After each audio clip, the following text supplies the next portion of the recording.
Nag-iinsayo na si Lebron kasama si Bronny para paghandaan ng bakbakan sa Summer League kontra kay Cooper Flagg. Headliner kasi yung matchup ng Dallas at LA sa Summer League by July 8. Kaya nga kay Bronny yung boto ko eh. Malakas humakot ng mga fans. Sasabihin na naman ginagatasan mo na naman si Bronny. Natural, NBA nga ginagatasan, ako pa kaya. Kaya gatas na gatas hanggang huling katas. Dahil kailangan na rin ang pambili ng gatas at diaper, ang mahal na ng bilihin sa Pinas. Hindi naman kasi sa kailangan ni Bronny na pumasok ng Summer League dahil secure na siya sa roster. Yung mga player na rookie at yung mga player na may two-way contract or kaya yung mga player na susubok na makakuha ng kontrata ang kalimitan naglalaro sa Summer League. Kasunod pa yun ng report na si Lebron expected kukunin ang kanyang player option na $52 million ang huling kontrata niya. Wala ring indication na magre-retire si Lebron. Sabi nga ng mga fans sa comment section, hindi man lang siya nagpababa ng kontrata para tulungan yung Lakers at si Jeanie Buss. Tumalala last year, nagpababa si Lebron ng $1 or $2 million sa kanyang kontrata. Ang laking tulong daw nun sa LA. Kung tatanggapin ni Lebron ang player option, sa technicality, nagpababa siya ng $5 to $8 million sa kanyang kontrata. Dahil noong nakaraan taon, ang kontrata ni Lebron ay nakabase sa $140 million na salary cap. Doon kinuha yung $52 million. Ngayong season or sa papasok na season, ang salary cap ay $154 million. Tumaas ng nasa $14 million. Kung ibabase sa contract rule, ang dapat makukuha ni Lebron ay around $60 million per year kung base yon sa salary cap ngayon taon. Kaya nagpababa pa rin si Lebron na nasa $5 to $8 million dahil 1+1 contract. Dahil imbes na kunin niya yung kontrata ngayon taon na nasa $120 million para sa 2 taon na 1+1 contract, mas pinili niya yung kontrata noong nakarang taon na nasa around $52 million nga. Kaya dapat papatak yung kontrata niya ngayon kung dinecline at nagpapirma pa siya ng bago ng nasa 55 to 60 sa loob ng 2 taon yun. Kung tatanggapin ni Lebron ang player option, magkakaroon ng LA ng $5.7 million na mid-level exception para magamit sa free agency. Maliit yun para makakuha ng isang player na maganda ang record sa 2025 at maglaro sa team na hindi naman secure yung future niya.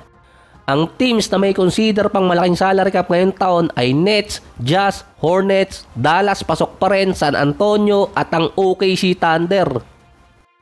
Ang $5.7 million allotted yon sa taxpayer mid-level exception. Meron pang full mid-level exception na $14 to $15 million ang value. Pwede kasing hatiin yon sa 2 player pero napakabihira ang gumagawa na hinahati nila ang mid-level exception sa free agency na magsisimula naman ng July 1 PH time, 3 AM or 6 AM. Medyo napaaga ngayon. Si Dalton Knecht naman nasa trade block na ng Lakers. Ayaw talaga mag-improve ng player eh. Sa bagay, late na rin kasi si Dalton dahil 24 years old na siya. Sa standard ng NBA ngayon, matanda na siya papasok ng kanyang sophomore year. Mas matanda pa siya sa mga player na na-drop noong 2020 or 2021. Tulad na lang ni Anthony Edwards. Going 24 years old pa lang siya sa August. Nakalimang season na at nakalimang panganay. Kasama kasi ni Dalton ang 2031 first rounder ng Lakers na nilagay nila sa market dahil naghahanap si Pelinka ng isang sentro. Baka kasi huling taon na niya sa LA. Ang best available center ngayon si Miles Turner na interesado pa rin pumirma ng Indiana. Kung si Dalton dadalhin papuntang Pacers kapalit itong si Miles Turner via sign and trade, malamang dun pa siya mag-improve. Ang daming player na nag-improve sa Indiana. Sa side pa ng Lakers, pwedeng isama si Hachimura, Gabe Vincent at Maxi Kleber na mga expiring contract na. Kokonti rin kasi ang big free agent ngayon taon. Si Davion Mitchell, nakamukha ni Bronny, nag-sign na sa Miami na extension, $24 million sa loob ng 2 taon. Si Randle, expected pipirma ng long-term contract sa Minnesota. Si Nash Reed naman, meron ng extension na $125 million sa loob ng 5 taon. Wala kasi magagawa si Pelinka na makuha yung mga player na yon dahil hindi sila pumasok ng free agency at may rights yung kanilang mga team na papirmahin na sila at hindi papasukin ng market. Si Lonzo Bulls naman na trade na sa Cavaliers kapalit ni Isaac Okoro na walang makitang paliwanag kung bakit ginawa ang trade na yon. Swap ang nangyari. Si Okoro last year nasa 9-player rotation ng Cavaliers. Meron siyang 6 points, 2 rebounds, 1 assist, 46 and 37%. Isang defensive player.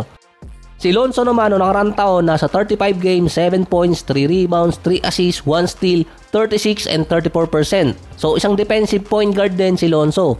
Base sa mga write-ups, walang sense yung trade na ginawa ng Cavaliers at Bulls. Pero kung titingnan via contract, si Okoro makakapag-sign na kasi ng extension. Si Lonzo naman may flexible contract. Andun pa siya sa third player sa rotation ng Bulls sa point guard position. Ang Cavaliers naman nagbabadyang umalis si Darius Garland, kaya may posibleng pamalit agad doon ng Cleveland.